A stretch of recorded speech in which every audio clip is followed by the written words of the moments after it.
product development has become much faster, much cheaper because of AI. There's no question about it. I think the products in the past, what would take you 6 months can now be done in 2 weeks or a month, right? Or even less. So I think the cost of mistakes when it comes to building products is far lower now.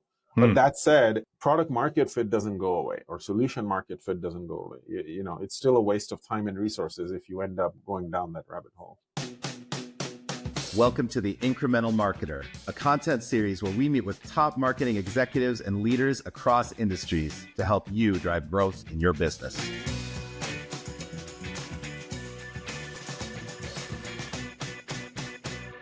Welcome to the Incremental Marketer. Today we're joined by Vineet Thanedar. He's a seasoned founder, product leader, full stack engineer who spent the past several decades scaling technology for startups, high growth companies, and he himself is a founder of Version 1 Labs, first and foremost, which is a software development partner helping startups like Slingwave and others bring very ambitious ideas to life. He's also incubating a product of his own at Version 1 Labs, which she can tell you about. And he's had key leadership roles at Mudflap, OnCue, Crunchbase, and others. And I've had the experience of working with Vineet over the course of founding Slingwave. Vineet's been a thought partner, leading engineering teams, partnering with us through major growth. And I know you do that for many other startups. So thank you for joining us and welcome, Vineet. Thanks, Paul. Excited to be here. Great to have you. I know you and I have worked together via Version 1 Labs. We've partnered with Version 1 Labs as our software development partner on many core components of Slingwave over the years. And you've been a great advisor, leader in terms of thinking about technology stack. Tell us more about Version 1 Labs and your current efforts in general. Version 1 Labs started its life about, I would say, 5 years ago. I had just left a startup that I had helped co-found at the time. This was 2019, a year before the pandemic was to hit. And I was initially exploring a lot of my own ideas, wanted to build a product, which, as the pandemic hit, those ideas kind of didn't go anywhere. And organically, I fell into helping out a friend who at the time used to work at Udacity. And that led to a couple of organic projects that came my way. And incidentally, you were sort of the first founder or startup that I spoke to help out in a more, official capacity as your software development partner. So that's pretty much how Version 1 Labs was born. We've been doing this. I've been doing this for roughly under 5 years. We've probably helped about 15 odd startups bring products to life, both on a sort of fully owning their product development, but also on a fractional CTO basis, which is what I do sometimes. I have a little less time for that these days, but that's what I've done as well. Everything in between. So sometimes these are full stack projects. Sometimes they're just helping out with a couple of things. We're also right now actually working on a product of our own, like you mentioned, in the moving and storage industry. I have a bit of background in this space from a previous startup several years ago. So that's also taking up quite a bit of my attention right now. But yeah, that's I guess the elevator or high level pitch.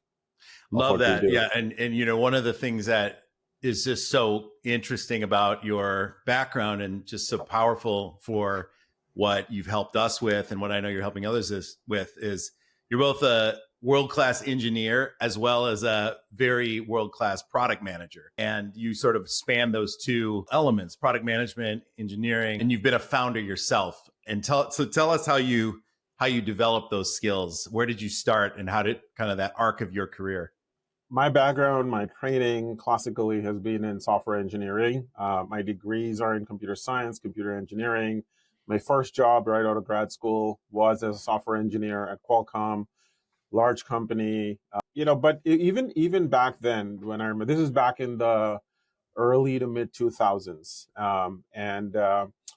these are sort of the heady days of Web 2.0, and I remember a couple of years into my first job, I sort of started realizing that I'm drawn a lot to products, not just the software side of it, the engineering side of it, which is obviously what my skills were built for, but really thinking about products, building products, bringing them to life. And I basically started working on side projects. That's really how it all started.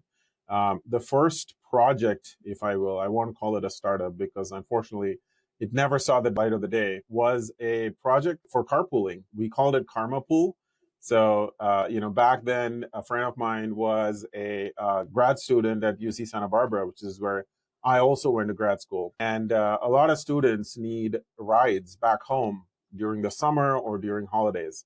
And carpooling was a very sort of cheap and efficient way for them to get back home, right? And so we had developed this project. That was also the first time I had used a new, what I would call a technology called Ruby on Rails, which incidentally ended up shaping a big part of the next decade for me or my career. He and I both went to UC Santa Barbara. We built this project called Karma Pool. It was basically a way for you to find rides, into Santa Barbara, out of Santa Barbara for students. We launched it. We didn't do much marketing, which is where it would have helped if I had known you back then.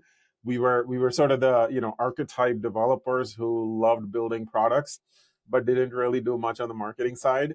And incidentally, around the same time, there was someone who started another project, if you will, or launched a product called Zimride out of Santa Barbara. Zimride eventually became Lyft, and obviously I knew that's you were going to say that.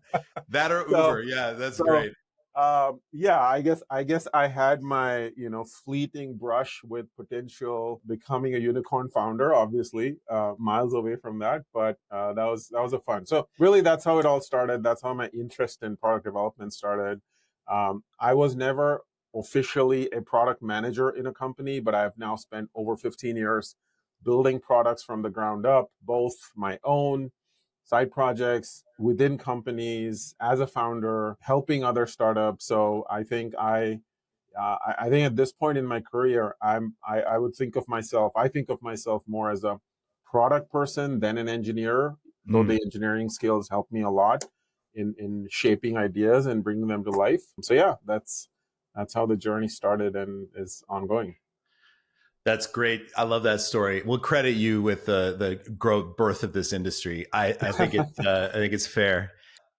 You've been in these different stages of your career, the company stage, right? So OnCue, tell us about that company, which was more of a 0 to 1 opportunity and then beyond one. But OnCue is kind of this early stage opportunity that you built. And then later, obviously, Crunchbase, massive scaled platform, building it to a much further scale than it even was at the time. I love Crunchbase, and you were instrumental in scaling that startup up. So talk to us about these different stages. How do you build products and what's different at every stage? Yeah, so both were very different challenges, very different products. Crunchbase actually happened before OnCue. Crunchbase was the first job I had in the Bay Area. Prior to that, I used to live in San Diego working at Qualcomm. And I had joined TechCrunch to really work on Crunchbase. Crunchbase used to be a small product, small, under the TechCrunch umbrella at the time. This is back in 2010. And they were looking for a software engineer. I wanted to move up to the Bay Area, really get into the action of startups, if you will. San Diego was slightly slower paced for my liking. And so that's how I got onto Crunchbase, working on Crunchbase. And when I joined, there were two other engineers who were building software or were the engineers on Crunchbase. And within a month of both me joining, both of them left to go on to do their own thing. So it was funny, like I had never worked on a product of that scale. And even back in 2010, Crunchbase had a good amount of scale. And so for several months, I was the only engineer working on Crunchbase within TechCrunch. And so Crunchbase, if you kind of look at Crunchbase, right, that was high scale consumer B2C. OnCue, very different product. Scale for B2B products is a very different, a very different way to look at scale for B2B. B2B, I would say, is more complexity oriented in terms of features and the software. B2C is definitely scale. Performance or scale ends up becoming a much bigger challenge, especially as the product goes. Right. So both were very interesting and very instrumental in shaping my own engineering skills, my instincts, my product development approaches. Crunchbase was my first exposure to real consumer products, and OnCue was my first exposure to B2B products. So really, they were kind of pivotal in my own journey, both of them. Well, and your product market fit experience on both of them, you must have evolved your thinking around product market fit. What does it even mean in your world these days, product market fit? And how do you think your understanding of it has evolved over the course of your career? Yeah. So product market fit is it's this interesting term that gets bandied around a lot, right? I mean, every founder has been told for decades that product market fit is what you need to find. And obviously, it makes sense. That's what you need to survive and eventually take your startup or your company past the 0 to 1 phase, or rather even to get to the one point, you need product market fit. I think my own thinking on this has evolved a bit over the years, having been a part of Crunchbase, OnCue, other startups that I have helped in the last several years as part of Version 1 Labs, and honestly also the projects that I built myself and try to bring them to light. When I think of product market fit now, I really think more about solution market fit. And what I mean by that is within a market, within an industry, for a certain type of customer, I think the first thing that founders, or at least I sort of look at how I need to approach it is, am I solving a problem that they actually have? And do they need the solution that I'm building? The product part, I almost think about comes later, in the sense that, is the product I'm building meeting their needs for the solution that they need? So the solution doesn't always have to be a product. So you really have to find a solution market fit first before you go on to find product market fit. And I'll give you a very current example of how I think about this. So right now we are incubating or building a B2B product for the moving and storage industry. These are basically owner-operator companies, or even bigger moving companies, residential, commercial, household goods moving companies. And we're building a product that helps them run their business. Call it a CRM, dispatch, operation software. At OnCue, we did something similar. So I kind of have some background in this industry. I already know in this industry, the product that I'm building has a fit. However, if I was approaching another industry completely new, me building a product is almost not the right starting point. I first need to figure out what problem they have, and can I build any solution, even if that is duct taped together, not a product, could just be a spreadsheet or some sort of like automation. I guess we're in the world of AI agents now, so software is going to start looking very different. But really, I look at it as a founder, as a product person, my first job is to figure out, can I offer them any solution, even if it's manual, that solves the problem? And then figure out, what product do I build? Does the product have the bells and whistles they need? Is it really solving for that solution? And does the product have everything that they need to feel satisfied and to not churn? Product market fit, I really look at it more now as have you even identified the right problem, or are you just providing a solution? Let's think about the product later. Let's first find the solution to their problems. It's would shortcut, I think, many people's organizations' time and efforts to know that and put that solution in front of the product horse. Yeah. And I have to imagine you see this all the time. Oh, I've made this mistake myself more times than I'd like to count, because I think as a product person, as an engineer, I gravitate to building product first. I want to build beautiful software. That's really the first thing I want to do, right? But there are some founders I've worked with in the past few years where I think in hindsight, I probably would counsel them that, hey, do we even need to build this product? Should we even be building software here? Because maybe we've not identified the problem, identified the solution.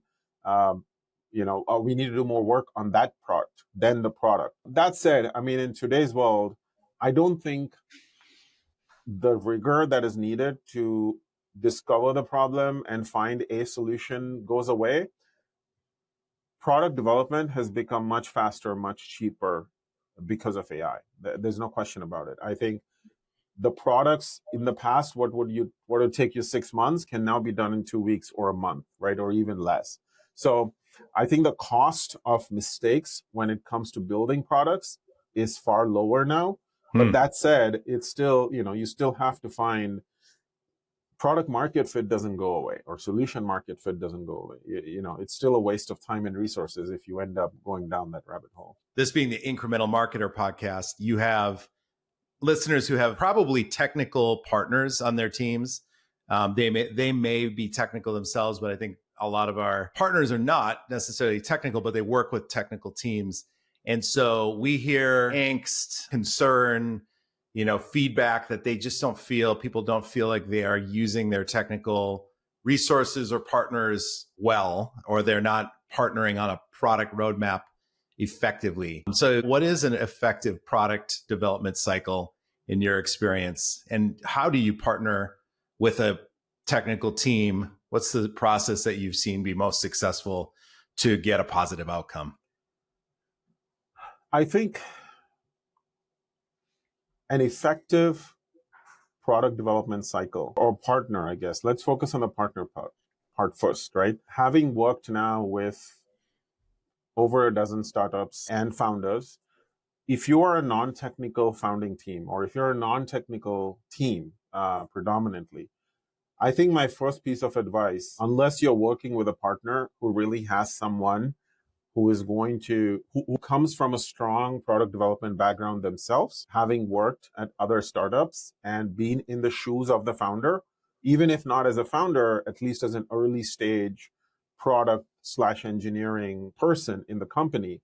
Unless the partner has someone like that who really can empathize with what you're going through and who will do that thinking for you, I think my piece of advice would be getting somebody on your side who is looking out for your interests, right? And who is not just interest, that maybe sounded a little negative, that the product development partner is not, doing their job well. I think what I mean more is that they are making sure that the trains run on time, the right product is being built. You can always keep building. But I think the harder thing, or the thing that one really needs to focus on, am I building the right thing? Does this thing even need to be built? There are so many times where I have tried to talk a founder down or a startup down, and even within my own startups, right? When I have worked with a non-technical founder or a CEO, and they have some ideas, it's about, do we even need to do this? I think that's number one. So I think personally, I would say, like, if you don't have someone on your side, whether a fractional CPO, fractional CTO, some sort of a helpful, engineer or product person who is looking out for and understanding your problem, right? Understanding your domain, really understands your industry as well, at least tries their best to do that. I think in that case, I would work with product development partners who have capable people in that seat who can do some of that for you, right? Who have been in your shoes. So I think that's how I look at this. And, I think to your question of what makes for an effective product development cycle, I mean, I'd say that's fairly open-ended. It really depends on what type of product you're building, who your customer base is. I think personally, it also depends on what stage of product you're building, what stage the company is at. For example, in my case right now for the B2B product we're building, we're very early stage. And so almost everything, an entire product development cycle, is driven by what the customer is asking. I don't build anything that a customer has not asked for. And I think that is key, right? So that it keeps everything tight in terms of what we are building, focused, and we don't get distracted by features that don't get used or that are shiny. And it's easy. Right now at this point, I know that the cost involved, the effort involved of building and launching a feature is so low that we could really build much more product much faster. Not necessarily the right call. You use data in your decisioning, and I know from our work together, and I think you also have this gut intuition if something's asked for but not necessarily needed in product form. How do you determine that? Help us understand, what combination of data you need to prove that something's working, or is it feedback from the customer, some combination? How do you look at, the ability to leverage data in the product development process? I think this is a very interesting question, and I think this is where perhaps someone like me might answer it slightly differently than a product manager at, let's say, Meta or Google, where they obviously have tons of data, and they're probably going more by the data. So let me back up and kind of explain my thinking here. I think data is very important. I think you need to have strong data to figure out if something you're building should be built, or what problem you're even tackling. I'm certainly not a pilot, but maybe I can use a flying analogy, right? So pilots who can, modern aircrafts, right, they have autopilot. They have a lot of instruments that'll give you a lot of data. I certainly don't want to speak for pilots, but I would think that we can absolutely get to a point where autopilot could fly an entire journey from takeoff to landing.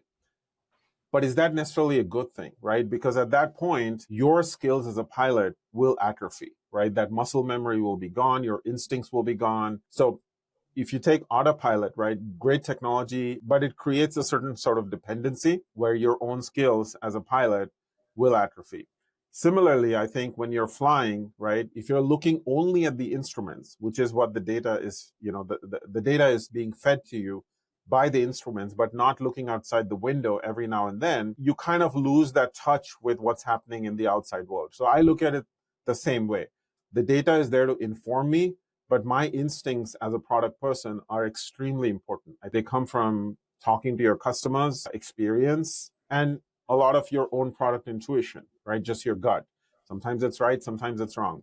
But I really look at it as that I want to have a healthy mix of data and intuition. I think I probably lean a little bit more on the intuition and instinct side, the gut side, than data, but I use data to inform that intuition a lot. Just looking at the data could create tunnel vision for me. At least that's how I am. And I think I sort of look at the data at a 10,000 foot level, peep into it a bit more, but then back out of it and really use my own gut instinct for what we need to build, how we need to build it, yeah. Have you ever had a team or project get into paralysis, sort of analysis paralysis, due to they were buried in data and you couldn't find a way forward, or there was too much data? I think the analysis paralysis certainly happens, but I think the way to get out of it, at least the way that I try to get out of it, is what's the least amount of product we can ship to get some signal, right? I think you can keep analyzing it to death and either not build something or build it in this very elaborate fashion. There were features at OnCue that I had built, and I was responsible for this, that were complex. If I had just thought of, and I looked at the data, customer requests came in for those features, customers upvoted on those features. So obviously the data was telling me that we should build this, right? And the feature was not a trivial one. And I probably thought about it for a couple of weeks. There were certainly 2 features like that I can remember. And we built it. We spent probably over a month building those features. And when we launched them, when we brought them into the product, after about a couple months, I realized even after telling customers, less than 5% of them were using it. So I think that is where perhaps either I didn't apply enough of an intuition, maybe I didn't talk enough to the customer, or what we should have done is maybe shipped a much smaller version of that feature, right? So not getting stuck in analysis paralysis, but also not doing something that eventually is a huge waste of time and resources. So I think the analysis paralysis, I think now I look at it as, okay, what's the least we can do? Get some signal, and then we'll build upon that. And that way, even if you've built something that is going to go down the drain, it's not that much effort. Yeah, I love that advice. In the autopilot analogy earlier also is so interesting in the growth of AI and tools that you can use to think, as your partner, right, and write the product for you. But you really do need to know that sense for what the customer needs, Yes. and that instrumentation for how do you get that feedback. I mean, the autopilot AI parallel is actually very interesting. I was talking to someone on my team yesterday, and we use AI a lot now in our product software development, right? I mean, I don't think at this point there's any shame in admitting that 80% of our software is built with AI, in the sense that we use AI heavily in what we are building, right? Obviously, we review, we are feeding in the prompts, we are architecting, but the code is I would say a lot of the boilerplate code is certainly written by LLMs, and it is a concern I have. Our skills as software engineers over time going to atrophy? I think if you are an experienced software engineer, um, you definitely have that background and that training and those mistakes you've made, your experience in how to architect systems. And so, we were having this conversation that what does this mean for what we do as engineers, right? And I think the answer really is we are using AI a lot in probably writing a lot of the boilerplate code, even some business logic code. But I think you have to watch out for that line where you are not thinking and just letting the models do the thinking. So I think at least at this point still, we pretty much do all of the thinking. We feed it the architecture.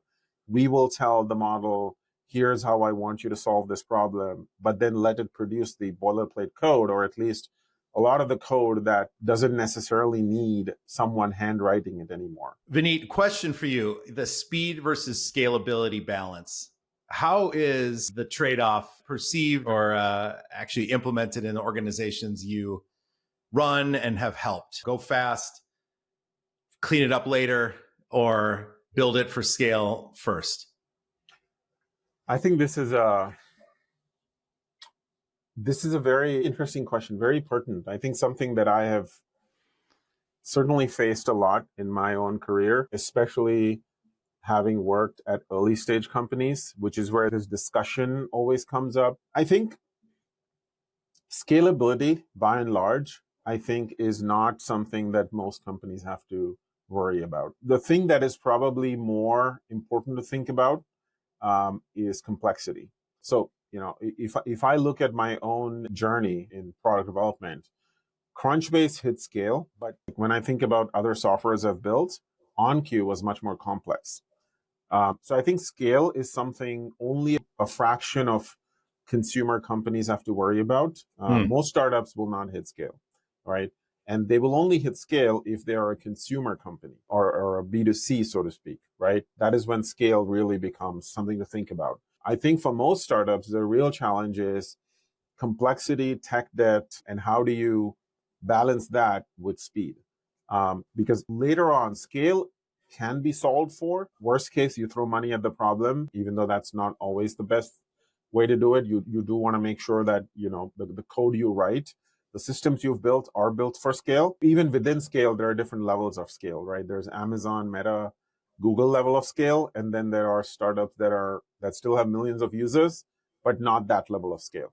And those are very different approaches. I think I want to maybe talk more about complexity. And I think that is where it gets tricky. It's not an easy balance to find because as a startup, as an early stage company, you're fighting so much for survival just to sort of live another day, so to speak, and shipping product as fast as you can. I'll give you an example.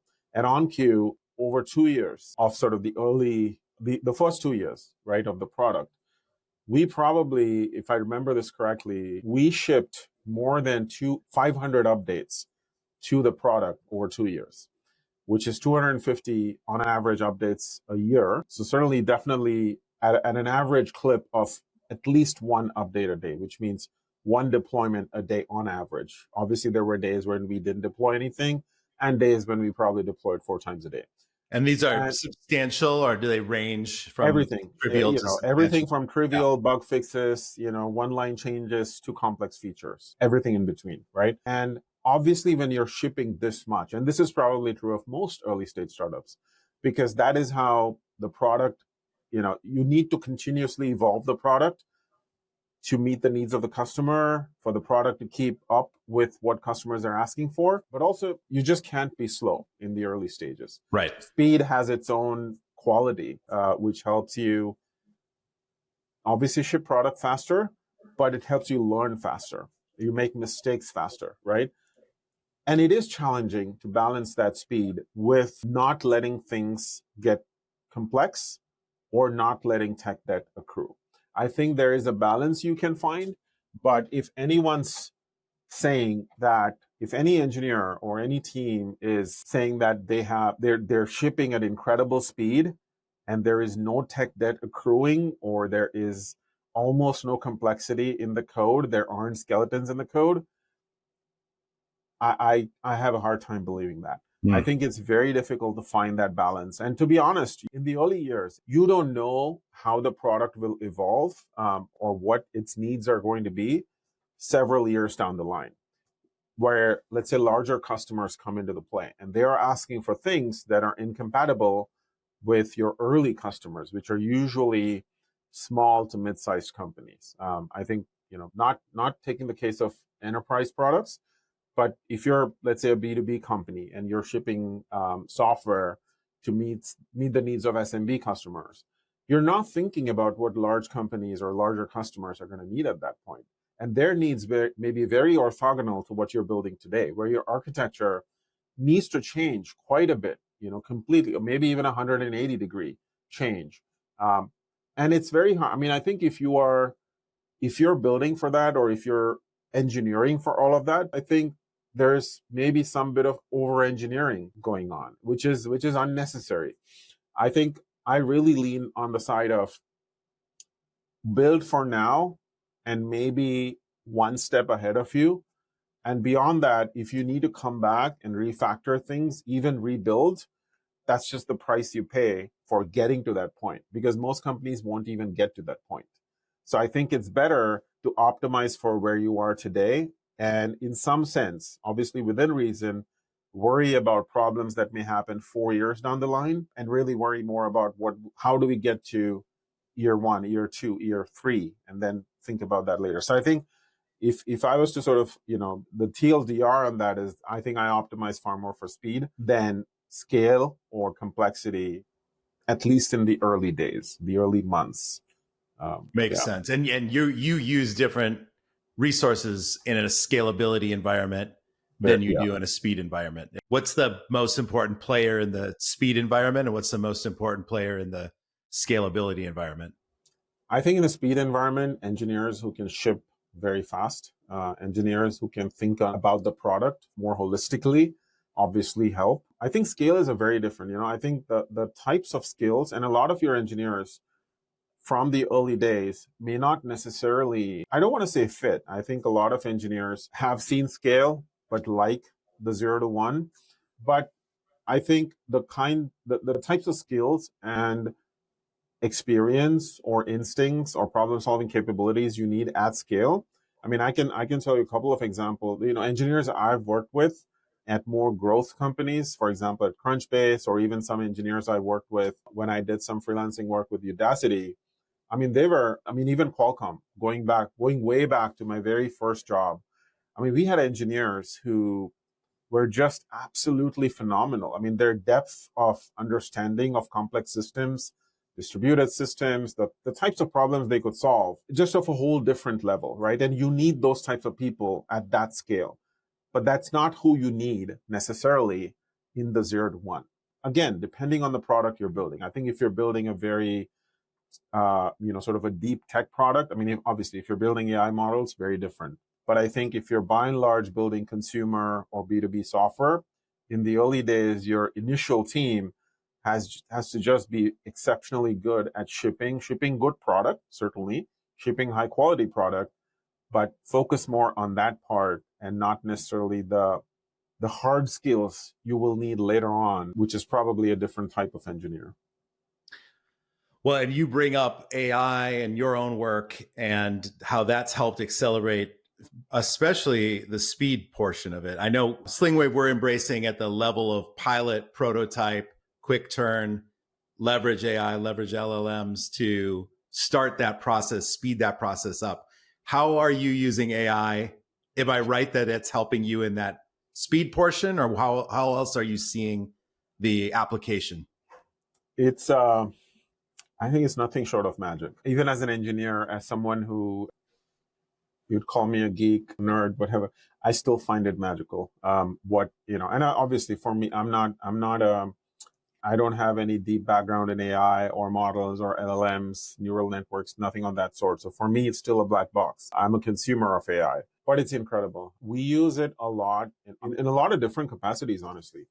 I use it as a design partner. A lot of the times I'm starting to use Google Stitch to design interfaces. I use all the tools that are out there, at least from a product development perspective. I use V0, Bolt, Lovable. So I use that from a design perspective or prototyping. We obviously use AI a lot in coding. I recently started using Claude Code, which is a more agentic sort of approach where it breaks down the problem and can go through systematically step by step and build out full features of high complexity. So it's still early. I'm still sort of just playing around with it, but I also use it a lot to brainstorm. So in the product or in the startup that I'm working on, I use it as a co-founder in some sense. I use it to discuss problems, to brainstorm marketing strategies, to brainstorm growth strategies. And I also use it for helping solve complex problems when it comes to the product itself.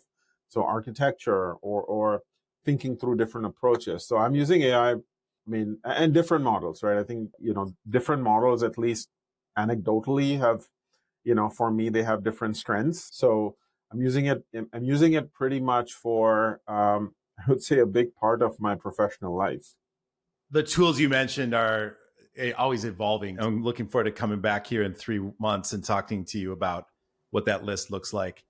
Yeah, and the idea of the thought partner, that idea of you used to brainstorm with your team and then maybe you take it to the LLM. It's to me, and I think many people in the industry, you're starting to use that as your thought partner, synthesize, get it down to a place where then you review with your team, and get feedback.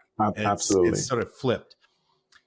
Last question, I guess, to your experience working in marketing environments where marketing is a driver of the business, Slingwave being one of them, but in many of your other, especially B2C roles, how have you seen product and engineering teams and marketing collaborate most effectively to drive growth or otherwise? Mudflap, the last company I helped in a fairly substantial capacity, definitely has hit scale. When I look at how marketing and product and engineering teams work together, I think they can work a lot more closely than what I have at least seen in the past. Marketing often tends to be its own thing, and product and engineering are doing their own thing. And I think in a world where you're bound to have a lot more competitors now, because at least from, in software, right? AI is helping you ship product much faster. More competitors are going to arrive on the scene, and it's just going to get crowded, which means positioning, marketing, the story you tell becomes probably more important than the product you have. So I look at it as, I think going forward, product engineering teams should be working a lot more closely, because the way marketing is telling that story, the way marketing is positioning the product should also percolate into whether it's the product onboarding experience or how the product appears to users. At this point, building product can almost become a utilitarian thing. Anybody can ship a product that does the same thing as another existing product out there. Right. So I think the way you win today is through positioning, which is marketing's job, but also how you bring that story into your product and make it unique from its look, its feel, its experience, everything. And so I think it's not just in the actual marketing channels or the strategies or how you market, but I think really it has to be sort of a two-way street now, where marketing informs how we should perhaps position the product, how the product appears to the customers, and then obviously product engineering informing marketing on how they can better sort of position the software or the product that we've already built. Fantastic feedback and just such a great perspective that you bring to the table. Thank you so much, Vineet, for joining us today. Really enjoyed the conversation. Obviously, I've enjoyed working with you over all the years. Looking forward to hearing how you evolve your organization. Awesome. Thank you so much, Paul. It was great chatting with you today, and thanks for having me. Great. Thanks, everyone, for joining us on the Incremental Marketer. Until next time. If you enjoyed this conversation, don't forget to subscribe, like, and share the podcast. And stay tuned for more conversations with the minds shaping the future of marketing and innovation. Until next time.